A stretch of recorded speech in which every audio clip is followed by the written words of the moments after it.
Thank you, Dee Dee. Can everybody hear me with my really high-tech microphone here? I'm all wired up in different ways.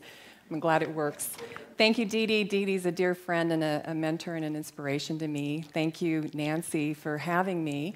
And the School of American Research, I was really honored to be asked to come here today and give this presentation on these three wise women of Santa Fe, as Charles Fletcher Lummis dubbed them in 1927.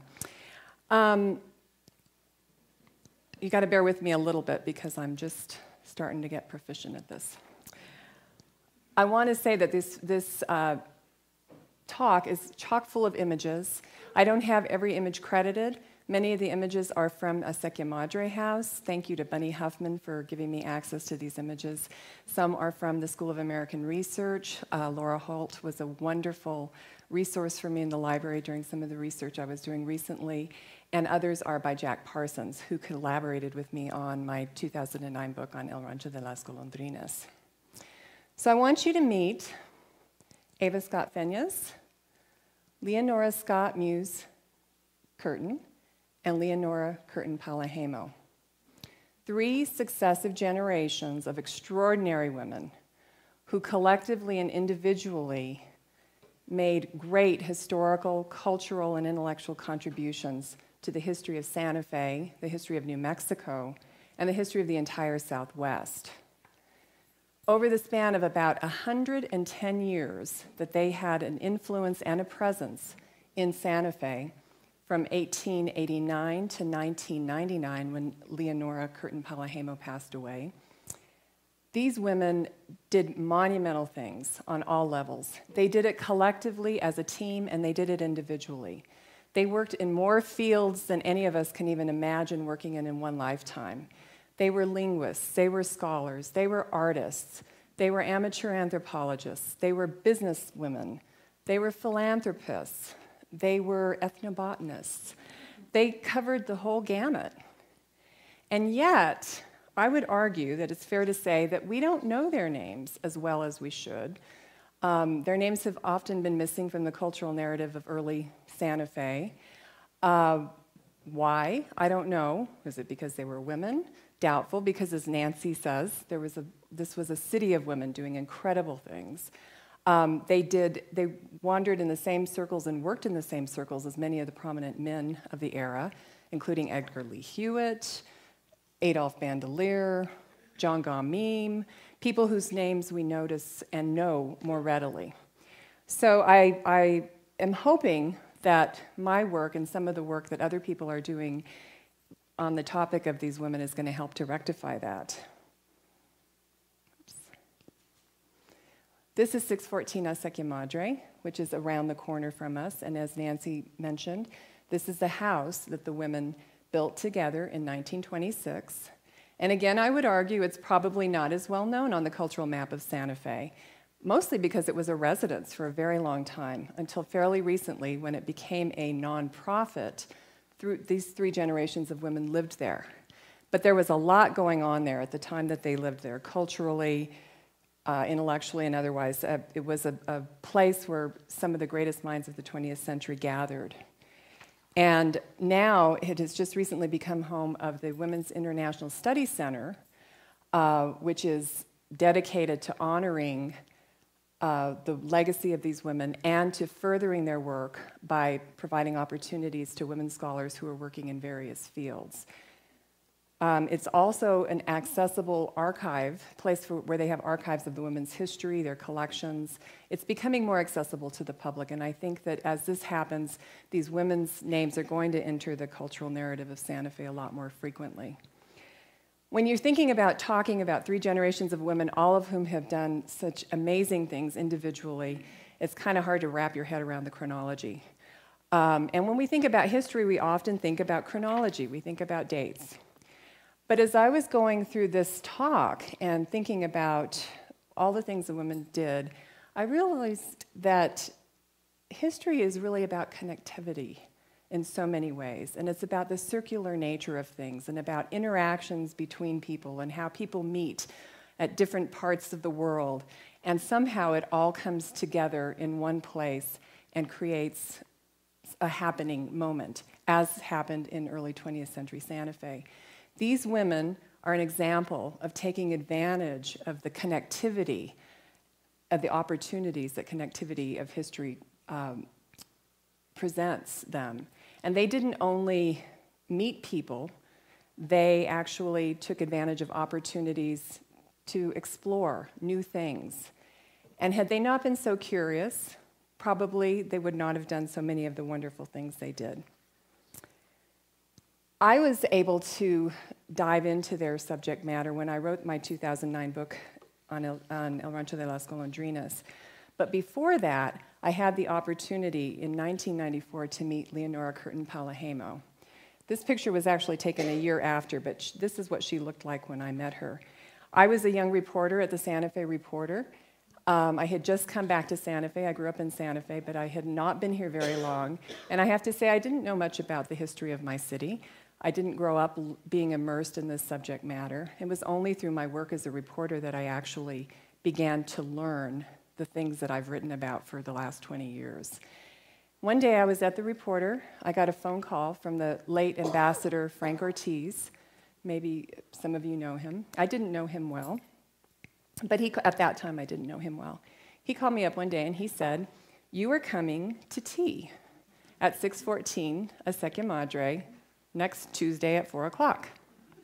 And you will be interviewing Leonora Curtin Paloheimo, and you will be interviewing her about an honor that she will be having in the next month. The Spanish Colonial Arts Society was going to honor her for her contributions to Spanish colonial art. And you have to know that she is deaf, so you need to bring your questions written down and ready to go." I knew nothing about her. I did a little quick research, but I knew better than not to show up at this meeting. So I showed up at this meeting, and there was Frank, there was Leonora, as classy and elegant and graceful as ever. I was really nervous because I had all these questions on a piece of paper. She had a little blackboard with chalk next to her in case we had to do follow-up questions. And I was very nervous with this kind of interaction. I'd never experienced that before.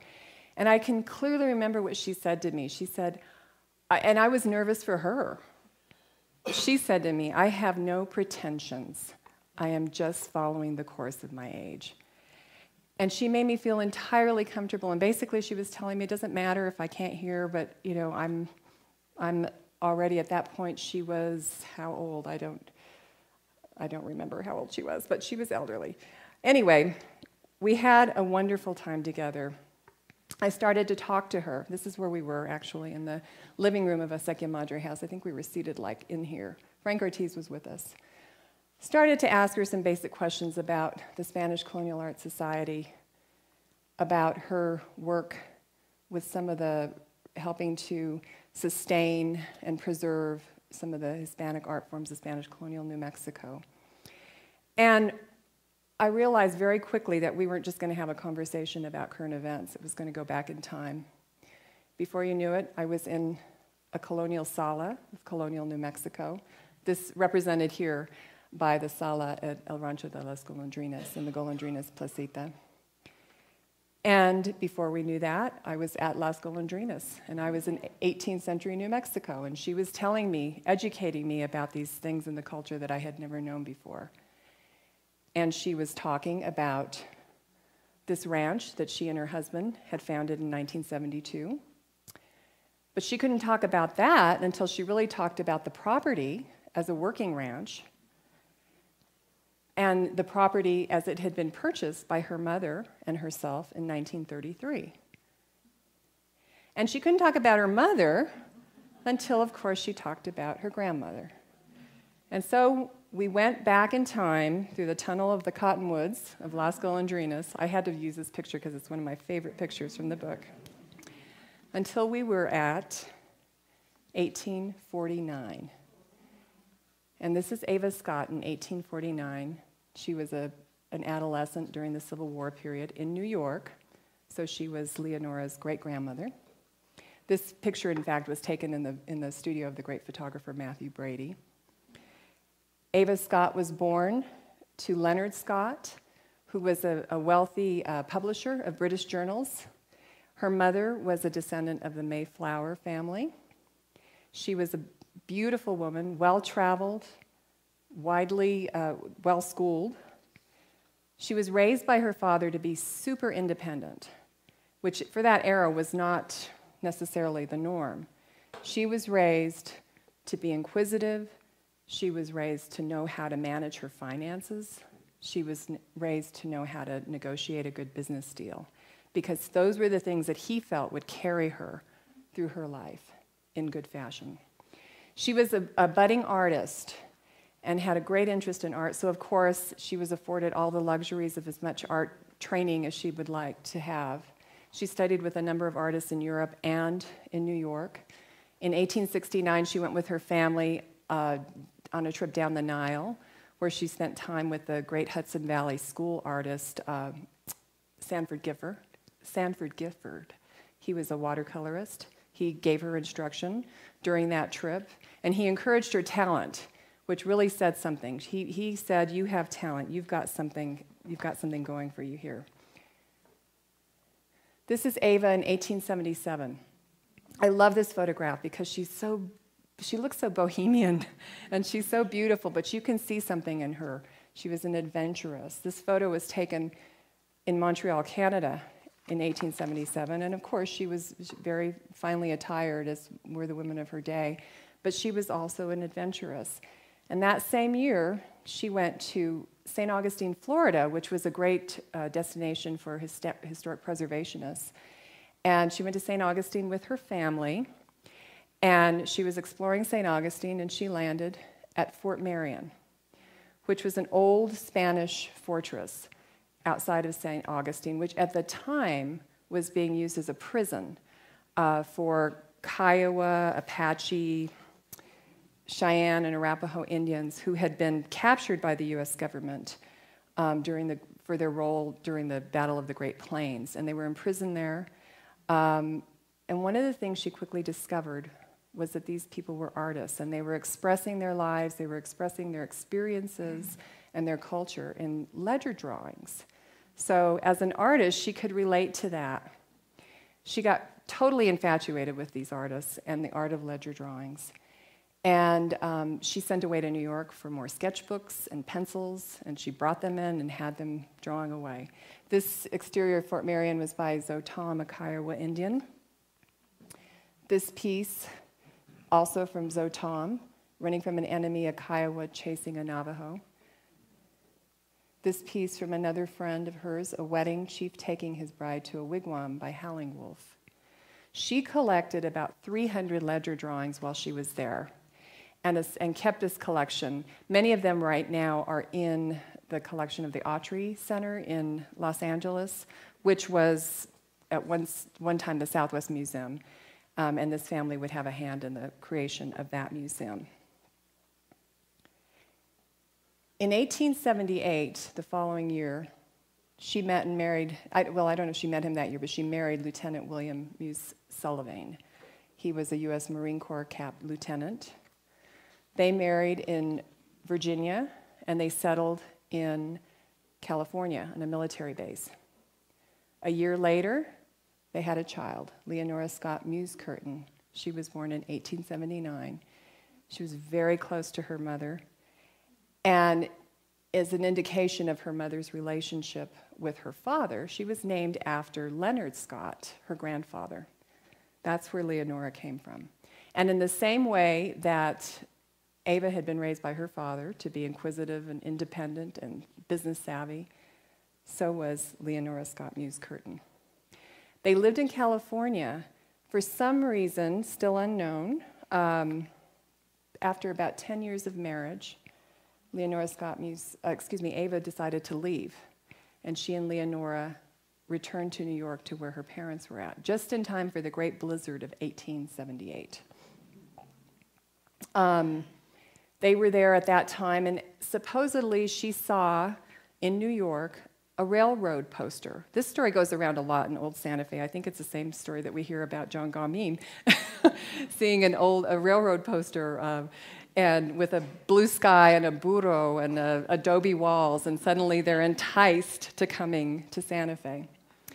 And within 10 years, Leonora and Ava are on horseback, not on a burro, on the Santa Fe Plaza. This was 1889. Santa Fe was a rough place. It was a muddy, rough and tumble army town, undeveloped, poor, especially poor because the railroad had abandoned it and gone. They hadn't had the railroad stop here. It was in a tough time, but there was something about it that Ava loved, and she decided to stay. And she stayed for 2 years, and she built her first house here during those 2 years on Hillside Avenue. And at that time, Santa Fe was really kind of emerging as a center for American archaeology. She befriended some of the leading people who were part of that movement. Adolph Bandelier became a dear friend of hers. Governor Bradford Prince became a dear friend of hers. She just, took it all in and savored it. Here, this photograph is one of the early archaeological expeditions. I don't know exactly where it's at, but it's just indicative of their life at that time being so up close and personal to the whole archaeological movement. At that time, anybody could go and climb through ruins, etc. So they stayed here for 2 years.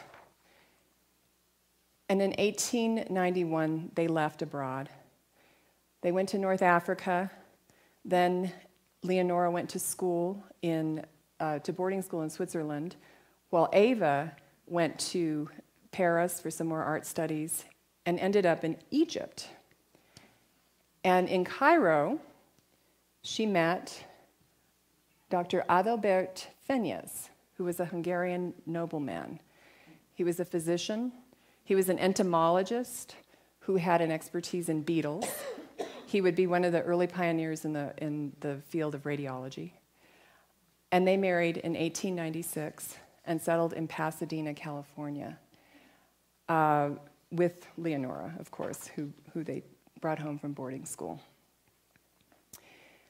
This was a really pivotal time, of course, in her personal life, but it was also a pivotal time in her professional life, because as she settled into California, she forged friendships with a lot of the major California artists of the time, including William Keith and George Cole and Benjamin Brown.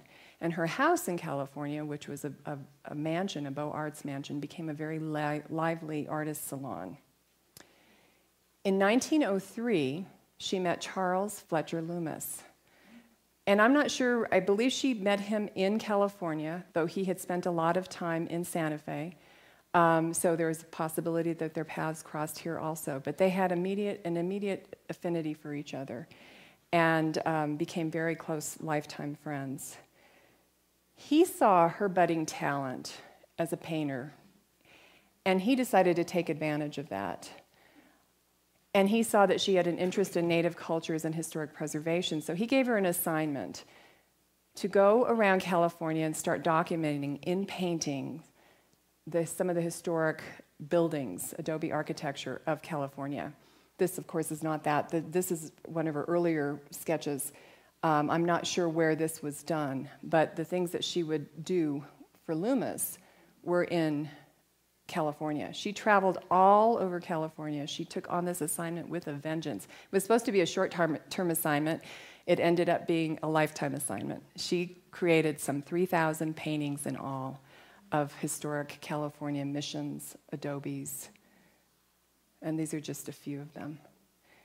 These also are in the collections of the Autry Museum. At the time that she met Lummis, he was in the process of developing and creating the Southwest Museum, and she was an early funder of that museum and eventually sat on the board of directors, as did her daughters.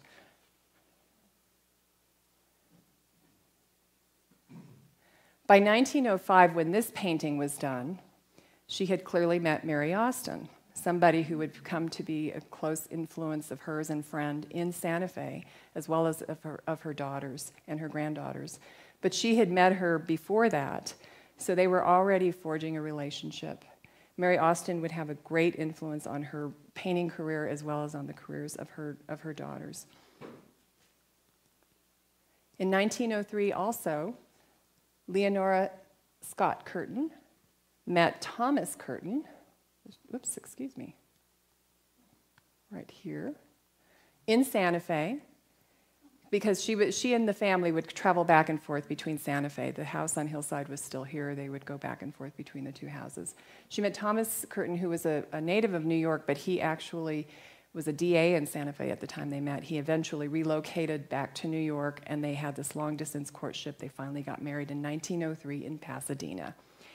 At that time, they moved to Colorado Springs, where Thomas Curtin was no longer involved in the legal field, but he got involved in helping to develop the infrastructure for the railroad in Colorado. Had a major hand in creating Colorado as a destination point. They were very happy. Leonora was homeschooled, Leonora Francis Curtin, who was born, whoops, excuse me, there we go. Leonora Francis Curtin was born in 1903. Again, named after grandfather Leonard. They moved to Colorado Springs. They had a very happy life until 1911, when Thomas Curtin died suddenly. So the two Leonoras, this is where it gets a little confusing.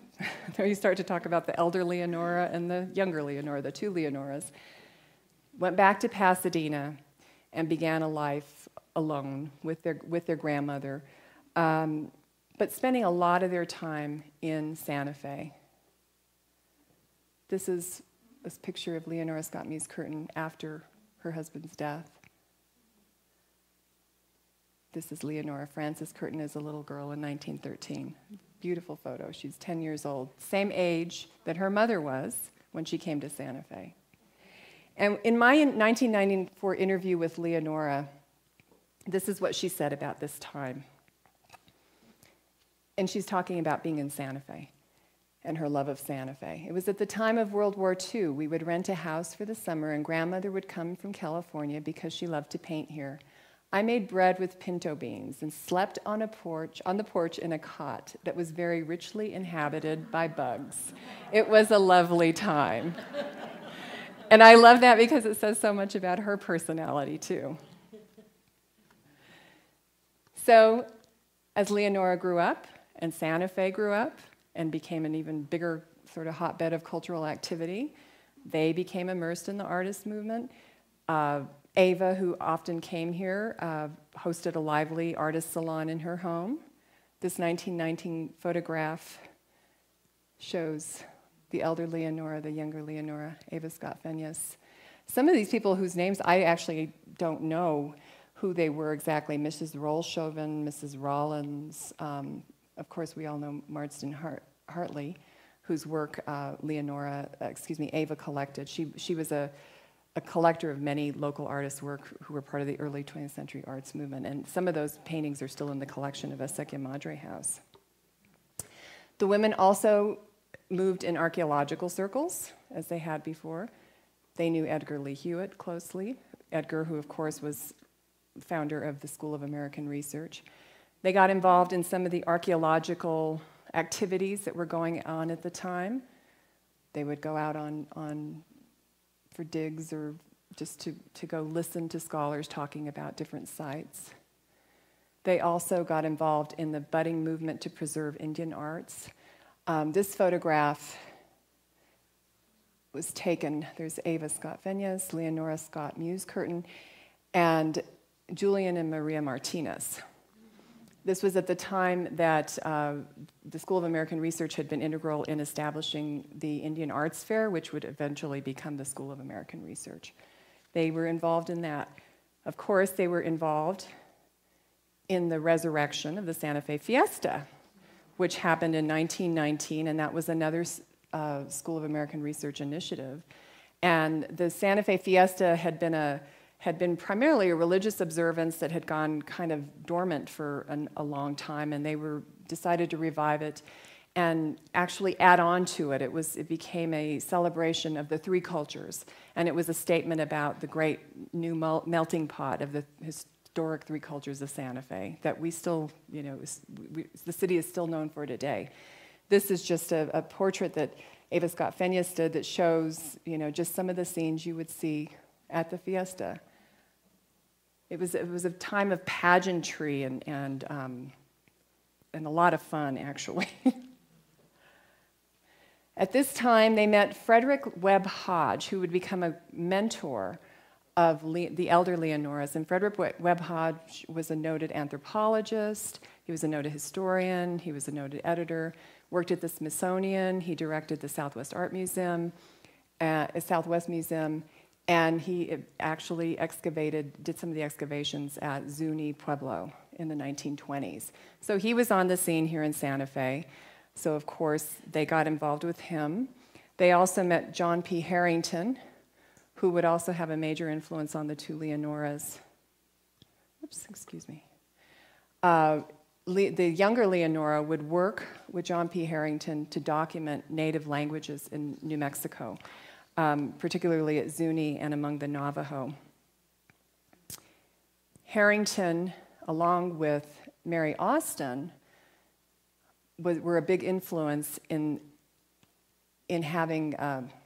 encouraging the elder Leonora to explore her interests in ethnobotany, and particularly in the healing medicinal herbal traditions of New Mexico, and particularly the traditions of Hispanic New Mexico. She did a lot with herbs of the native cultures in terms of Native American cultures, but she really got involved in Hispanic healing herbs. And this is something that she would take up, she would dive into with a passion, as her mother had dove into the idea of documenting adobes in California, and she would become very well known for it eventually. So all this was going on, and Ava is still not out of the picture. It's early 1920s. She decides it's time to build her dream house finally in Santa Fe. And I have this picture, I love it. This is Garcia Street, not far from where we're at, in 1923. So if you think about Eastside Santa Fe today, and you think about what was going on at the time, I mean, it was still a farming community, a farming town, small town, just, maybe 7,000 people. So they were going to build a house, let's say if School of American Research, let's say, is here. They were going to build a house down the street and around the corner.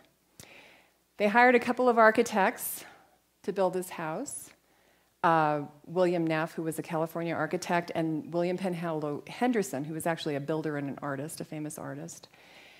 And these men, they put them through their paces, they made drawings, designed the house over and over and over again, and the women were not happy with any of it. So finally they chucked it, all the designs, and they designed the house themselves. They did hire a draftsman to come in and actually draw the official plans in the end. But again, that tells you something about these women. This is the house as it was being built. Double wide adobes, very elegant territorial style home. This is the house when it was almost finished. This is the house as Ava depicted it in her 1927 Christmas card. The same year that Charles Fletcher Lummis dubbed 614 Acequia Madre the house of the three wise women. Ava would not have too long to enjoy the house. She died in 1930. But her legacy was felt, and of course she had the two Leanoras to carry on her legacy in Santa Fe.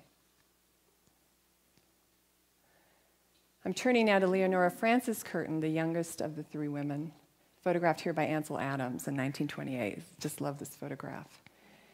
While her mother and her grandmother were doing all of these things, she was honing her own interests and getting more and more interested in some things, particular things, making her connections in the community. She liked to have fun. She was always very involved in the fiesta. And I love this photo because this shows, again, what was going on in Santa Fe at the time. There was all this pageantry and all these parties going on at Fiesta.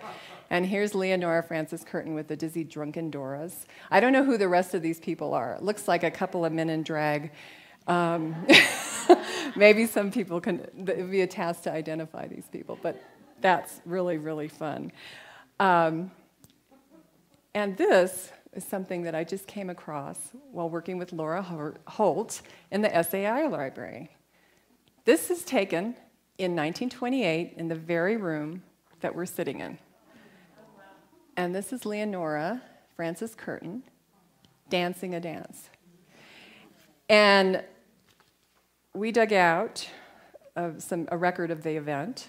The White Sisters used to have a lot of plays here, I guess, in this room in particular.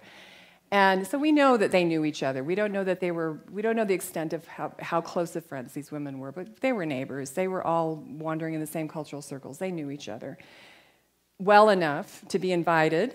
This is the invitation. The Mrs. White requests the pleasure of your company Saturday evening, July 28th, 1928, at the Baile de la Rifa, a play in 2 acts, Spanish, Mexican, or Indian costume, if possible. The playbill from the evening describes the Baile de la Rifa as an auction dance that was an old Andalusian custom that continued until about 1840. And listed in the name of the main players is Leonora Curtin as a flower girl, John Meme as a guitar player. This is the guitar player, but that's not John Meme. I don't see John Meme there. Maybe Nancy can point him out if she sees him there. Other notable names, William Henderson, Juan Cedillos, the really handsome guy she's dancing with, Dorothy Stewart, Jane Bauman, Witter Binner, Harry Mara. What a fun party. Don't we all wish we were there? So Leonora was involved. But probably more than anything, her interests at this time took a turn to Spanish colonial arts. She, along with her mother and her grandmother, were co-founding members of the Spanish Colonial Arts Society, which was founded in 1925 by Mary Austin, their dear friend, who by now was living in Santa Fe, and artist Frank Applegate. And the society was founded with a mission to preserve and perpetuate the traditions of Spanish colonial New Mexico, the traditions of tin work and wood carving and santos and furniture making. These women were in on the ground floor of that movement, which eventually came to include creation of the Spanish market, which, like the Indian Arts Fair, was meant to be a venue where living artists could sell their work and could actually have some economic income as a part of this tradition. And also the idea was to create a sense of the collectability of these traditions and their value on so many levels, because so many people did not understand what these traditions were about. And so these women, Leonora in particular in terms of the family, really got very interested in the Spanish colonials' art traditions and began to dig into that with a vengeance as well. But by the end of the 1920s, things were changing. This is a sketch that Eva Scott Fenyes did in 1920 in La Cienega. And at that time, as the country sunk into a Great Depression, the 2 Leonoras, Eva was already gone, but the 2 Leonoras decided they needed to invest some money in a property. They wanted a country home. They wanted to be a place to be out of the city for a bit. And they went to La Cienega, to the site of El Rancho de las Golondrinas, which was a historic Spanish colonial ranch that dated to 1710, where multiple generations of the same family had lived since the colonial era, and which was now, part of it was being sold by one of the descendants of the family. So they went out there. Things were not entirely intact. It was going to be a challenging operation, but they wanted a country home. And they bought the property, 400 acres, from El Fego Pino at the cost of $15,000. They split the cost, mother and daughter. And in a transaction that I think is so great because it's so reminiscent of the way things were done in early colonial New Mexico, they paid $13,500 in cash, and the balance was paid in 200 sheep. So the women decided that this was going to be their country home. And this is a description that I got out of Leonora's diary. which she wrote in 1968 while I was working on the book. And I just love this. At our first glimpse of the place, we fell in love with it. The land spread out over hills and wide grazing acres on either side of a little valley, which was watered by a perpetual small stream. Thick willow thickets and old cottonwood trees bordered the stream, which in turn was flanked by fields of irrigated corn and alfalfa. Also, an old orchard of various kinds of fruit trees. After giving serious consideration to the problems of operation and management, we bought the ranch. We purchased a small flock of sheep and hired a sheepherder. Also, we acquired several good cows and a pair of workhorses. We were in business. And yes, they were. These are photos from that period of the ranch. Here's a notice for an auction sale at the Curtin Ranch, as it became known. Here's picking apples during the harvest.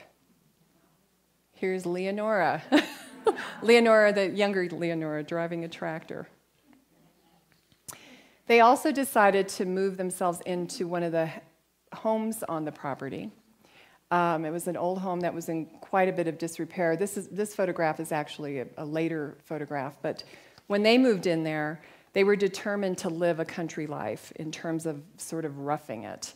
You know, they had plenty of activity and plenty of comforts at Acequia Madre House. So this house in particular was intended to be the place where they came out and got the full experience of the country. And here's how Leonora described it. The walls were barely standing while the fences and woodwork and the roof were all falling this way and that. We had no plan of moving to the ranch to live. It was to be a retreat where we could escape at intervals from the pressures of a too active life in town and refresh ourselves in the primitive simplicities of the country. We would have no utilities. Lamps and candles would furnish lights, and buckets would bring water from the spring, while wood and coal would serve for cooking and heating. These women were game. This is a painting by George Cole, one of Ava's friends from California in 1934. Of course, she was not quite ready to rest, even though she had a country getaway. And she had things on her mind. She was still working very actively with the Spanish Colonial Arts Society, which by the early 30s had established an actual year-round shop in Santa Plaza called the Spanish Arts Shop, where they would sell the work of traditional Hispano artists, again, as part of their intention to try and get, the people to collect these art forms and help these artists. The Spanish Arts Shop was somewhat successful, but it couldn't be sustained. Frank Applegate died in 1931. Mary Austin died in 1934, and she had been subsidizing the place. And after all this progress of the last decade, Leonora really hated to see things be lost when the Spanish Arts Shop closed. So in 1934, she decided to open her own shop, the Native Market on Palace Avenue. This photograph is a great photograph. This is a little bit west of what we now know as the New Mexico Museum of Art. Probably like where Patina used to be the old Llewellyn Gallery. That's this space. And the great thing about the Native Market was that it was more than just things for sale. It was actually had artists working. You had people carding and spinning wool. You had artists weaving. You had people punching tin. This here is Sheldon Parsons, the great artist Sheldon Parsons. So I think this was a stage photograph. This is Dolores Peralt, somebody who Leonora had worked with in the early days of the Spanish Colonial Arts Revival. So she took this on with a vengeance. She actually started a mail order company and a branch store in Tucson, subsidized it entirely herself. At the same time, she worked with the state educational system to establish state vocational schools that would train young teenagers in the traditional arts. She, as well as Dolores Peralt, Bill Lumpkins, the great architect and artist from Santa Fe, they published a series of mimeographed blue books that were distributed. If you ever come across any of these blue books, they're rare and they're collectible. And these were hand-published, hand-done, written by these people to teach people about different types of art forms, everything from adobe architecture to weaving to vegetable dyeing, etc. So she was running the store, she was doing that, she was promoting the Hispanic arts with as part of the WPA. She went to Washington to try and convince the head of the Federal Art Project to fund Hispano arts as part of their projects here in New Mexico, which they did. She ran the Native Market for 7 years. In 1937, the market relocated to what is now Old Santa Fe Trail, the old Barrio Analco neighborhood. It used to be College Street in the old days. And the reason she moved there was because she was so successful that city leaders were trying to get something going in Santa Fe, and they decided that they wanted to recreate the atmosphere of a Mexican marketplace. And they created this whole area where there were opportunities for people to sell work. There were food booths, there was a dance studio, a theater, an open-air theater. It was a really lively place, and they asked her to be the anchor for this. So she was the only retail shop in that place. This was in Santa Fe, yes. And she stayed there until 1939, at which time it just became really hard to keep sustaining this operation during a very challenging time in America, and she decided to hand over the store to a nonprofit guild of artists who were going to take it over, which she thought was the best thing, because then it would be in the artist's hands. She didn't really feel like she wanted to support this forever, and part of her intention was to create a sense of confidence and business savvy among these artists so that they could actually go out and take care of themselves and run their own businesses. Unfortunately, business and artists don't always work. It didn't work in this case. It was just too complicated. The store closed for good in 1940. But during the time that she had the Native Market, she supported single-handedly close to 400 artists throughout northern New Mexico, and helped to build some really vital cottage industry economies in different villages throughout the state, some of which really continue to this day. And she also ended up representing some of the people who were the major names in early Spanish colonial arts in the 20th century in Santa Fe. So she said goodbye to Native Market, but she wasn't done promoting Spanish arts. She, in 1939, went to the World's Fair, the New York World's Fair, which was such a big deal. She was going there to represent the state, which was doing an exhibit of Hispano arts, including work by Patrocinio Varela, who was one of the really early movers and shakers of the early 20th century woodcarving movement. He got great acclaim. She had worked with Amelia Elizabeth White on this project because Amelia Elizabeth White was the chairwoman of the Committee for Women's Participation in the World's Fair, the chairwoman from New Mexico. And Leonora was on her committee. Leonora went to New York for whatever reason. Amelia Elizabeth White did not end up remaining as chairwoman through the World's Fair. So while Leonora was at the World's Fair, Amelia Elizabeth White was actually visiting Leonora's mother at Las Golondrinas. And Bunny Huffman passed me this little tidbit a few weeks ago. It was a letter from Leonora to Leonora, written at the time that the younger Leonora would have been at the World's Fair, and says, "Your clever diagnosis of the Russian building," must be the Russian pavilion at the World's Fair, "I have just read to Miss White and the Cunninghams who ran down to tea. One could not find a more appreciative trio than they, and showing this place in all its autumn gold made me love it 10 times more. One sometimes makes the mistake of getting used to it and taking it for granted." And of course she was talking about El Rancho de las Golondrinas. One person who was at the World's Fair, but who Leonora did not meet at the World's Fair, was Y.A. Paloheimo. He was a young Finnish delegate to the World's Fair. He was actually responsible for helping Alvar Aalto, who was a Finnish architect and designer, build the Finnish pavilion, which got great acclaim at the World's Fair. He had grown up in Finland in the family of a wealthy industrialist. He had come to the United States a few years earlier to study agricultural methods in the United States. He had learned English, perfected his English skills, and eventually relocated back here.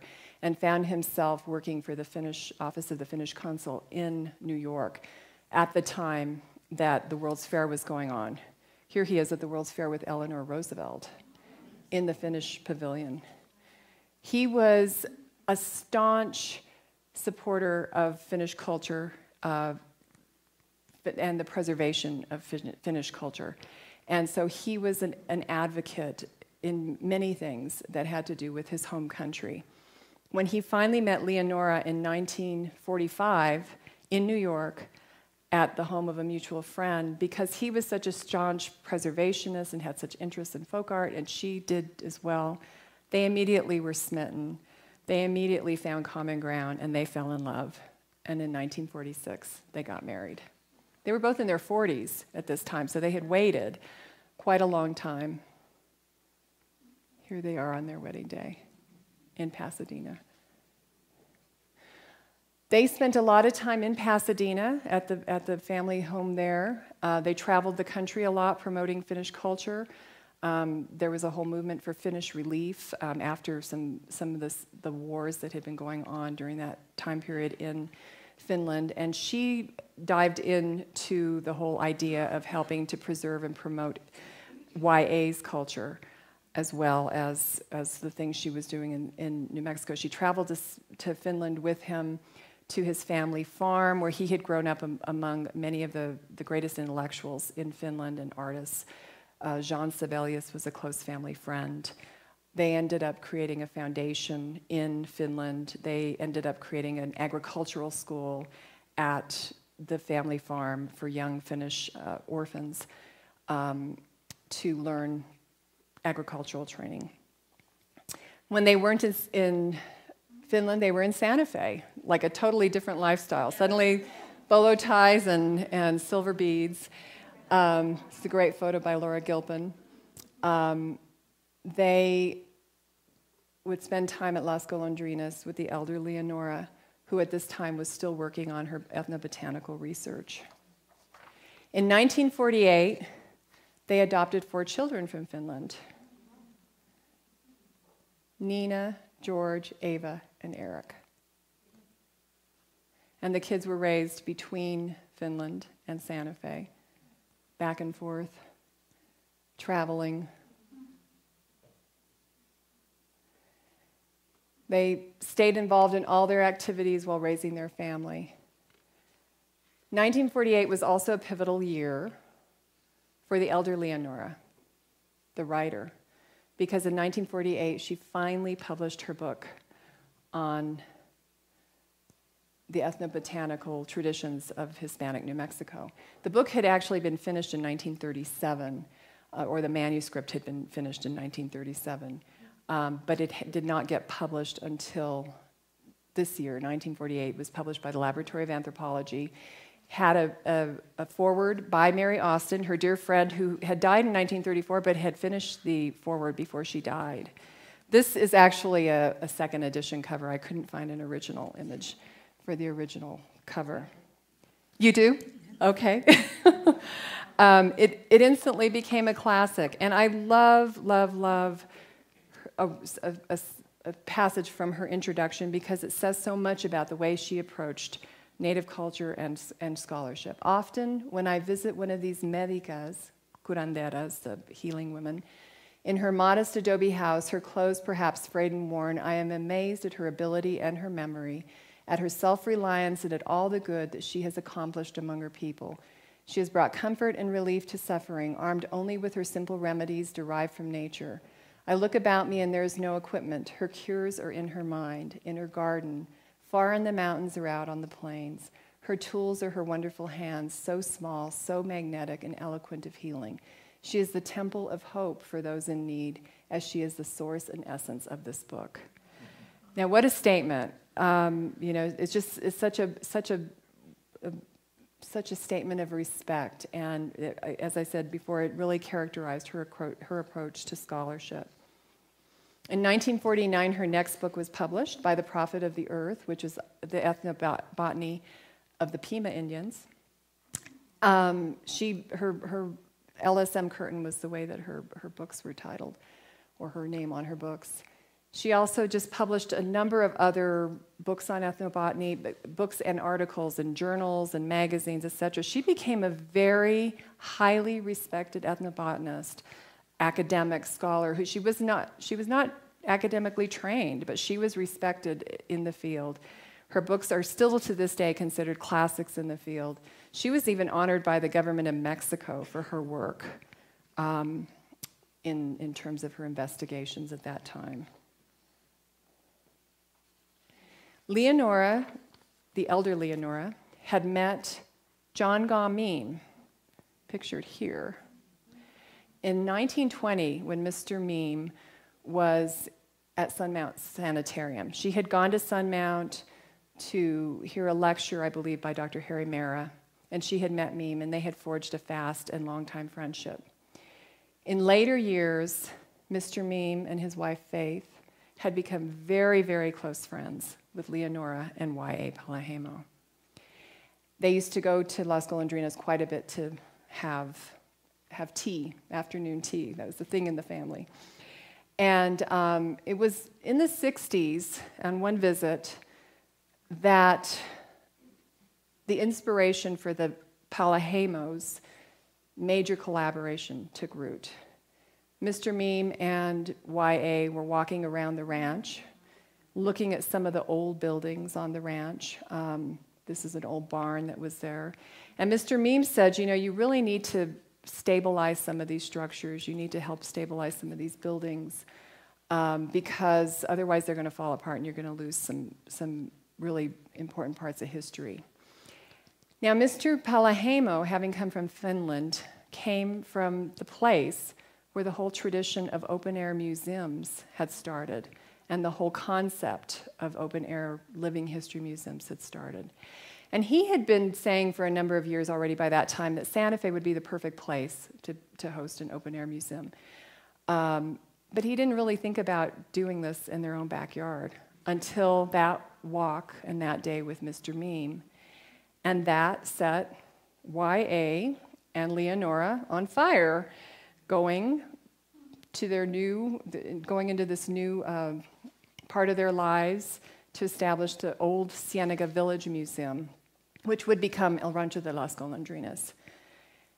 There were only a couple of buildings on the ranch that were original, and not even entirely so. It was just portions of buildings. But they set about to restore and reconstruct these buildings as best they could. This is actually a reconstruction of, this is a more modern reconstruction, of the Manuel Baca House, which dates to the 18th century on the ranch. They convened with all kinds of historians and scholars with Mr. Meme, and they tried to recreate the idea of 18th and 19th century New Mexico, because this ranch would represent the traditions of daily life in Hispanic New Mexico during that period. This is also the Baca House, as it looks today. They also went around, this is the interior, an interior for the Baca House. They also traveled around northern New Mexico and started to create sort of era-appropriate vignettes inside these structures so that people could know what was in these houses at this point in time. And they would go around to different villages and such, and they were buying pieces that had been discarded by Hispanics or otherwise in different villages. And they basically set about to save a lot of the historic structures and historic appointments that were throughout northern New Mexico, and they were in disrepair or whatever, and they saved them and they brought them to the ranch to create the Living History Museum, which included animal husbandry and live demonstrations of baking bread and farming. These are just some of the environments that they created there.